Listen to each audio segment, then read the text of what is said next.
welcome to No Movies in Hell. I'm Chris Geiger.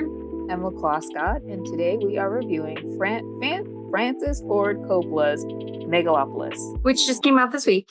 Yes. And did not have like a ton of screens at AMC. A couple. It didn't get the, blow it out of the water. Oh, full takeover. Coverage. Yeah, of like that I'm sure, Joker's going to get or Gladiator's going to get. Let's see. I saw this in IMAX. Okay.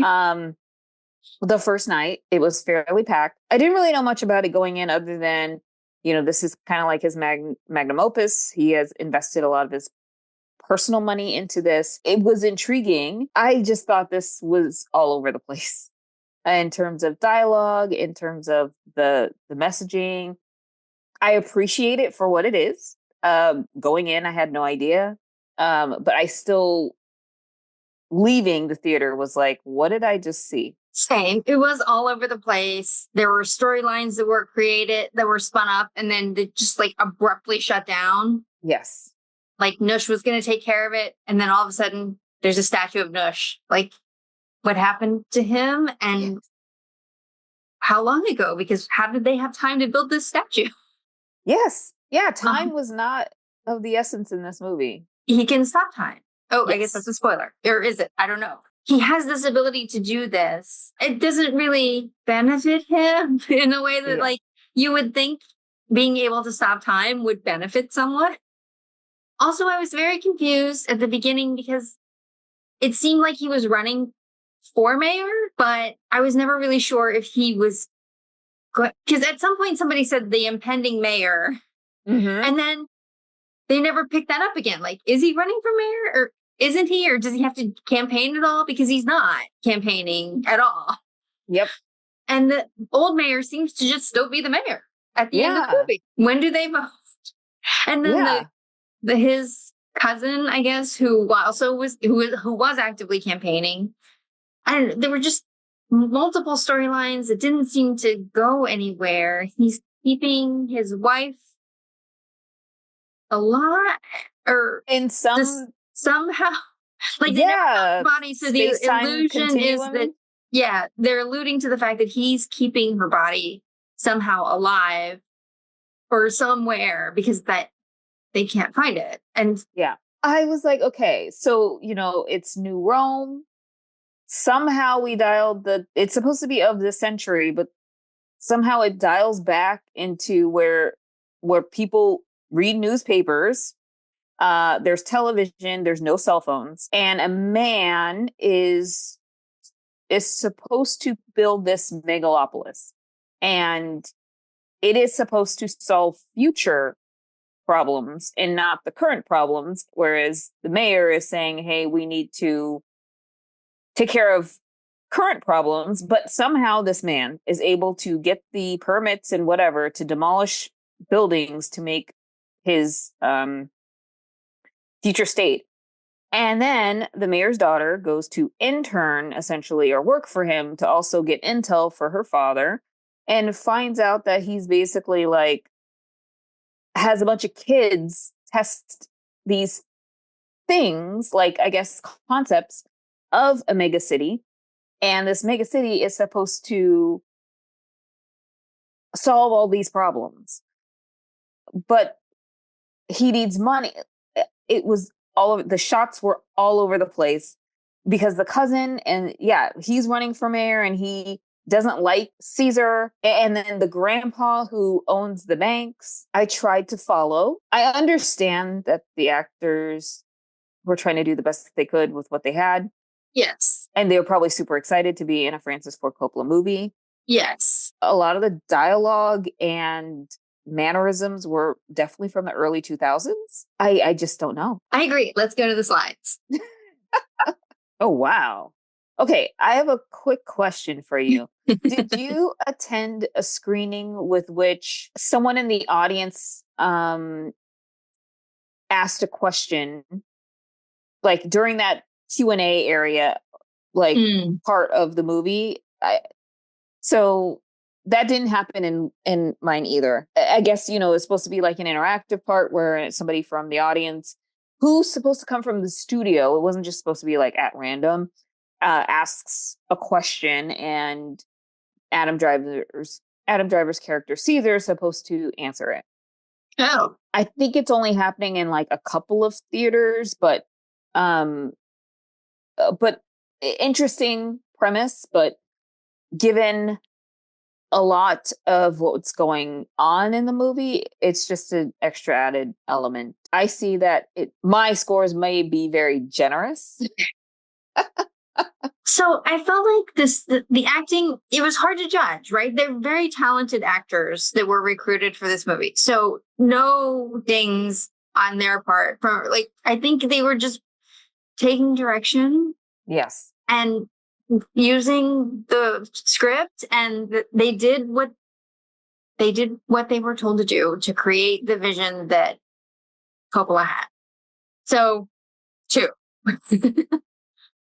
But on cinematography, I felt like a lot of it was just distracting. Like they're in the scene where they're in the subway in the city hall station, which I love that station. It's beautiful. Yep. Where are they going? Yeah. Yeah. You're the mayor. The city's like on fire and you're leaving? Yeah. Like, I also thought it was a really interesting choice to have in that particular shot, or like during that sequence, they only showed like the focus was on the third, like the very like third, but like there were 2/3 of this screen that was just nothing. You're looking at basically the floor of a subway. And I'm like, is something supposed to happen here? Because everything is happening in like the right third, where the mayor is talking with his daughter and his wife. And then all of a sudden, the conductor or one of his bodyguards say, oh, the protesters have been pushed back or something like that. And I was like, were we to think that they were going to enter the subway station or the train at any time? It just seemed very empty. There are a lot of empty or throwaway scenes in this film. yes. And it would have been a better film if they had been thrown away. Like they're distracting, and they take you out of whatever semblance of thread you thought you had going. The one where they're out the Empire State Building, outside the windows, and they're on those steel girders. The beams? Yeah. Like, what are those hanging from? You're asking all the right questions. But that's distracting too. It's a very cool visual, but I don't know. Like, it doesn't help me figure out anything that I need to get to the end of this movie. Yeah. Yeah. So I thought cinematography was a 1 because it was actually detracting from my enjoyment of the movie. Same with the costumes. Like, they were jarringly different in that they were modern, but then they were very Roman. Also, I was confused. Yeah. I thought New Rome was a city for most of the movie. And then they said, this is the greatest country. And I was like, oh, is it a whole country? Yeah. Yeah. It was very, I didn't know. I was like, oh, is this America? New York City has basically become New Rome. Right. But Rome is a city. So New Rome should just be a city too. Also, how are you going to build your new empire, your megalopolis, like vision, in basically the space of where tearing down like 3 buildings? Yeah, like a block. Right. It's basically like Hudson Yards. And it's like, but like, yes, we're like, you weren't getting the permission of the city to do so. The mayor's just kind of like, even though he's against it, and no one voted for it, but they're allowing it to go forward. Right. Hair and makeup, I thought were okay. Jewelry was okay. Production quality, even though I was distracted by a lot of it, I did think it was high quality. Some pieces, like, for example, and I guess this goes to special effects, when they showed kind of what Megalopolis would look like, it reminded me very much of something that someone could have just put in generative AI and spit out. And it wasn't like, I've seen better, like in thinking about like Westworld, I thought, oh, like that's really cool, and it's kind of together. I just felt like this was a cloud mess, and then they just inserted little people in places where people are supposed to be. Like even the dialogue when I guess the mayor comes over to his house and the daughter announces that major spoilers that she's pregnant. It's like they're kind of like in this shell, and there's lights and things like that, but there's no cohesiveness. And then he also just goes back to his office that is presumably in like an Empire State Building like tower, and it's very Art Deco, which is cool, but it's very much of like the early 20th century. It's not of New Rome. Agree. Reader's choice. I do not recommend this to anyone. I mean, I guess you should see it if you're a completist and you like Coppola or Adam Driver or Natalie Emanuel or yeah. So I guess if you're a completist, go see it, but don't expect a ton when you're going. We should check. Is this the lowest ranking we've given something? I think it's the lowest ranking we've given something for sure in this past year. Yes, I believe so. In this past year, yes. Ever, maybe. I was trying to think about that. Positive that comes out of this, I guess, is if you have the money to, do your dream, do your dream. Right. I mean, I did feel like a lot of the monologue that was happening was something that he felt very strongly about. Yes. Yeah. Which was interesting to hear. But I'd rather just hear him give an interview and say those things. And it probably would have saved him a lot of money. Not having Lawrence Fishburne in a very underrated role. It's Lawrence Fishburne. Like, you want to use him, like, he can be better utilized. And he was the narrator. With which there was one part where he was narrating and then he started talking. But I thought the circus part was cool. There were a lot of cool things, like interesting visuals. That's why I gave a little bit above average for production quality. I feel like there's so much buildup to this film. It's almost like a relief that I've already seen it.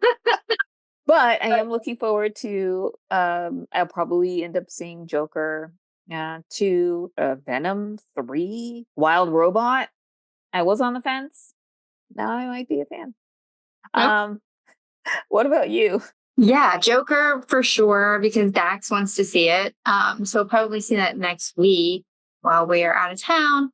And then Anora should be coming out soon. Yes. That looks really interesting. I never did see the Florida Project all the way through. I started it like 3 times and then I just never got more than half an hour in. I don't know. I can't get past the kids. Have you seen... Is it Tangerine?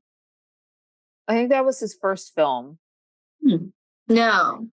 Okay. I saw Red Rocket. Okay. I have not seen that. I haven't seen the Florida Project. So I'm looking forward to Anora. There's a new Florence Pugh coming out with Andrew Garfield. We Live in Time? Yes. Mm-hmm. That looks good. Sad. Kind of a downer, but good. So lots of stuff coming out. Thanks for joining, everyone. Don't forget to like and subscribe, and we'll see you next time. See you next time.